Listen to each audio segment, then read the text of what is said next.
Hey everyone, it's me, Desiree Marie. Welcome back to my channel. Today I want to kind of answer some of you guys' questions about the structure of my locks, how many locks I have, what parting space method I went with when I started my locks, what porosity or hair type my locks are, and the density of my locks. I kind of want to address that in this video for you guys and learn something new because I have not counted my locks in a while. Just a little backstory, I have been locked now for 3.5 years. I will be 4 years locked in August, so I'm really excited about that. I've been locked since August 2016. I started with 2-strand twists. After I stayed in braid locks for just a few, I took them out and started my second journey with 2-strand twists. So now 3.5 years later, you see this set of hair. I did recently color my locks honey blonde. If you guys know, I was trying to go for a certain look, but I ended up with ginger colored locks, which aren't bad, you know. They are ginger, and I am planning to apply another dye of blonde onto it so that I can get the results that I really want color-wise. So let's just get into it.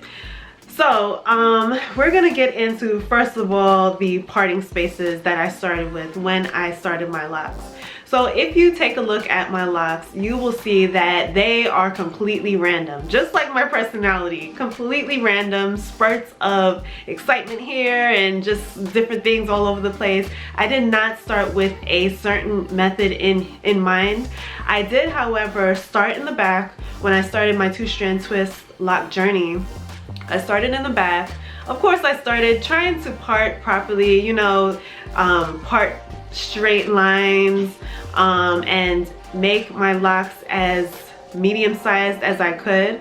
But after a while, when I got up to, say, the crown of my head, I lost, I just didn't really care too much about parting and neat parts and stuff like that. But I did try to do kind of a middle part, but I didn't go back further enough to get a clean middle part. I only have like a middle part up into a certain point in my head.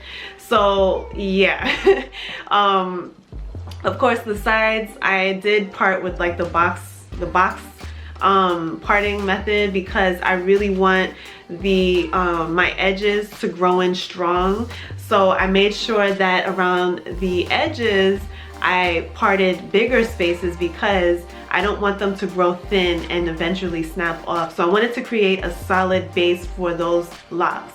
The back I did part a little big as well, not realizing that I really didn't have to because the back of my head is pretty solid. But at the same time, I do kind of have a curl pattern that is looser around the perimeter of my head and a lot coarser in the middle. So I believe that's why I parted bigger spaces around the perimeter, because I knew that that texture of hair is a little bit more fine and needed more of a solid foundation, a solid base in order to grow in the way that I want it to. So I do not have a strong like parting space method. Originally I wanted to do like kind of like the diamond spaces just because I thought that, you know, diamonds are cute. I want them in my hair and I thought they would be cute. But I don't know, I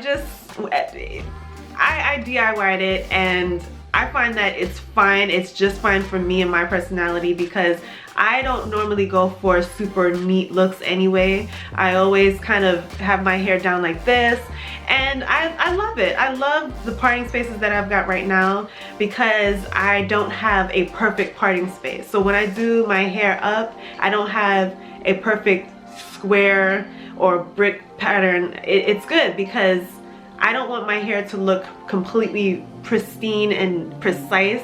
I want it to be a little bit random, a little bit fun, a little different from the norm, because I know a lot of people prefer a strict parting technique. But for me, I freehanded it and I find it okay. I pretty much freehanded my hair, but I did give close detail and close attention to the finer areas of my hair, just so that my locks growing full and the way that I want them to. So if you're asking me what pattern I started with, I didn't really start off with a pattern. I tried to do kind of the box thing, but ended up with just completely random spurts of parting.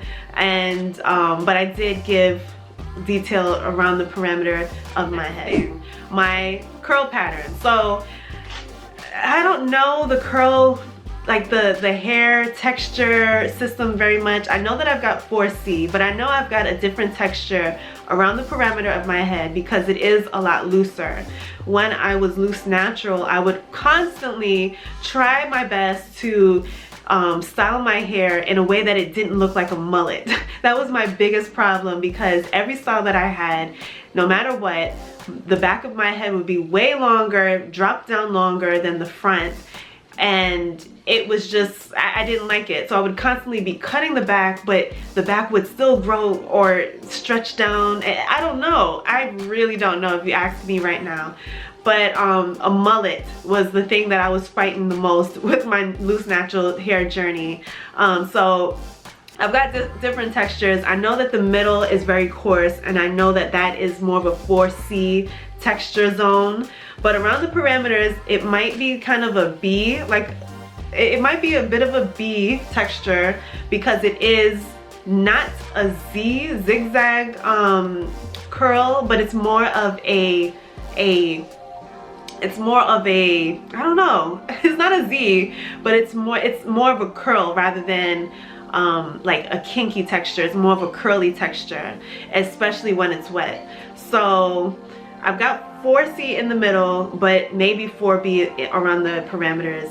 I really never did extensive research into the curl pattern, names and technique and all that stuff. So I don't know. So when I started my locks, I knew that I had to keep that in mind with the parting spaces. Although I freehanded, I gave attention to the areas that are looser than the areas that are coarse. And I realized that my locks grew differently in different areas. So where it's coarse, my locks like matured faster than, say, the locks in the front or the locks in the back.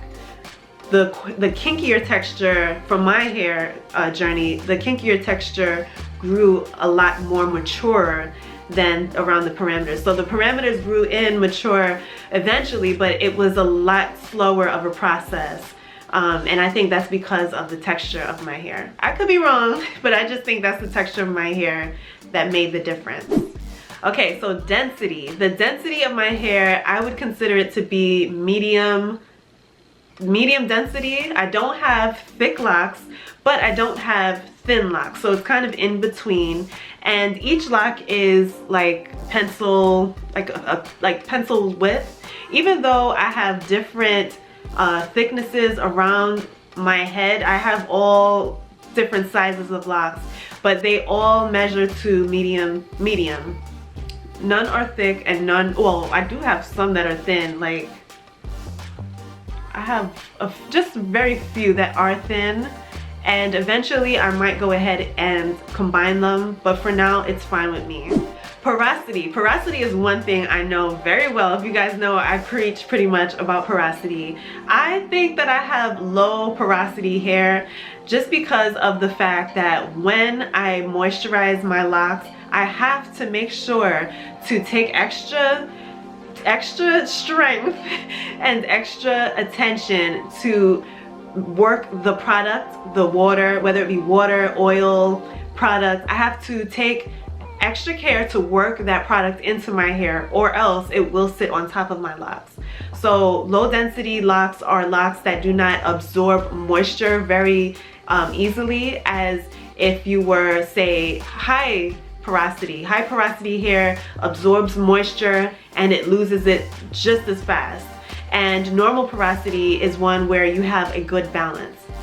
So I think that I'm more on the low side, but that may vary because of the fact that I colored my locks, which creates even more holes in my hair. So right now it seems like low hair porosity, so I'm treating it in the way that will keep my hair moisture and not be in the zone where I might get buildup, because buildup, I believe, happens even quicker for those of us that have low porosity hair, because of the fact that the product just sits on top of your head if you're not careful to work it inside of your hair. So that's just the long way of saying I have low porosity hair, and I'm still learning it even right now. And what everybody has been asking me for, and something I need to know myself, because look, I don't know how many, but I'm going to show you guys how many locks I have. We're going to count them on camera. Pray for me, okay? Because I have not had the patience to do this, and I really didn't think it was like important, but it really is, especially if I do braids or twists. I need to know how many so that I know exactly what to do. So I'm parting my hair this way, and I'm just gonna I guess count like this. Oh, you know what? I need to use my clip. Oops. I'm going to put this here, and I'm going to start on this side. And then I'm going to write the number down, and then clip this, and then count that side. And hopefully we can come up with a solid number of how many locks I have. Let's go.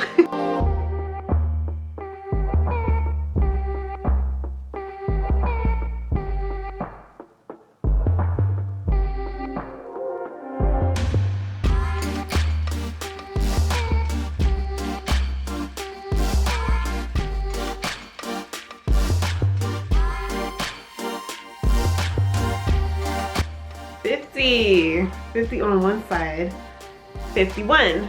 All right, so did I get all the locks? Okay, that's 51.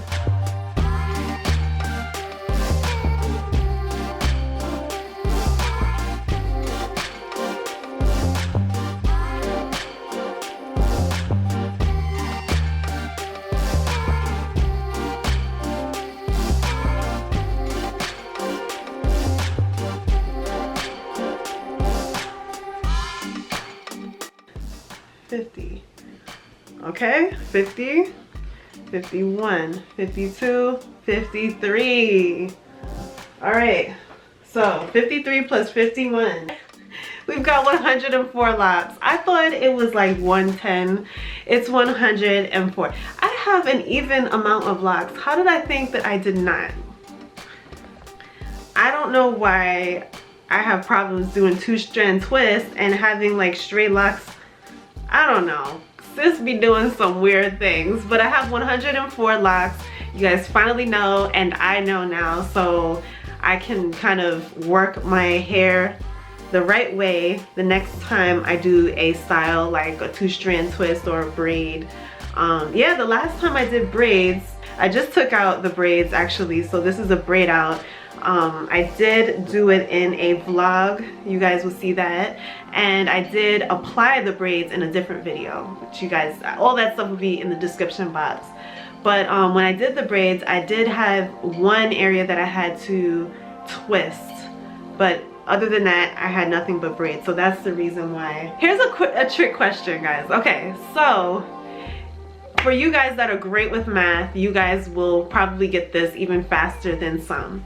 So if I had braids in my hair and I had to do twists, one twist in my whole entire head and everything else being braided, how many braids did I have? That's a question, that's an answer, a question of the day.